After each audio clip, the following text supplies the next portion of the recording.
सन्चै हुनुहुन्छ दाइ अपाचीको चेन्ज पकेट छ त अगाडिको मात्र 200 को त्यो दाइ कति हो नि यसको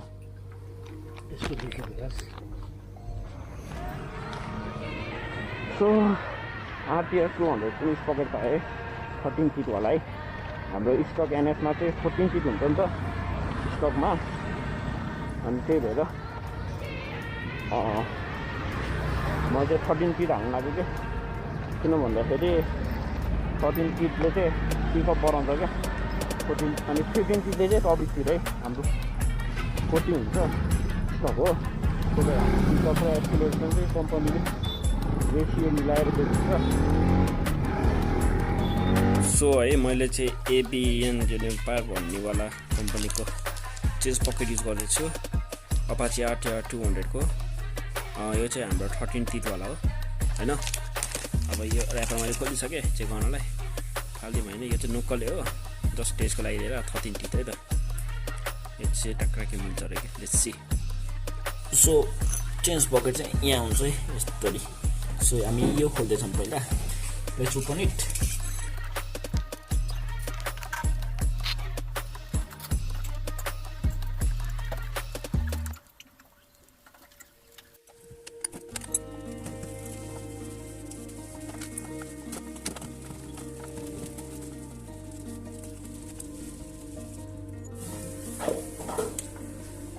सो यहाँबाट निकालिसक्यो नि त्यो अब हामी यो हल्का सफा नै गर्छौँ and this is the old change pocket होइन 14 फिटवाला हो 13 फिटवाला हो क्या साइड टु साइड सो हामीले चाहिँ नि चेन्ज पकेट फेर्नुभन्दा अगाडि हामीले यो पनि लुज गर्नुपर्छ है चेन लुज गर्नुपर्छ अलिकति अगाडि घटाइदिउँ यतापट्टि पनि लुज गऱ्यो यतापट्टि पनि लुज गरेन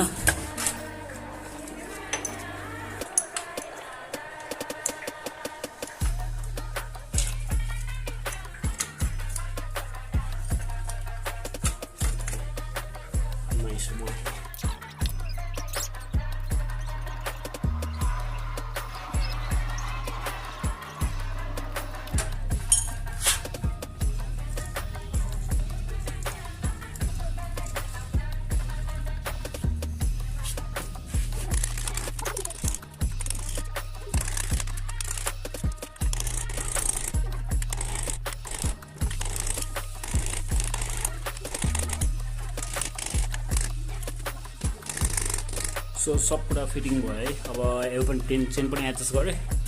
and as you can see अब 4 भइहाल्छ फेरि एउटा यसरी देखाउँदैछु चेन चाहिँ यति जति फ्रिली मुभ भएको छ अगाडिको पनि प्याक भयो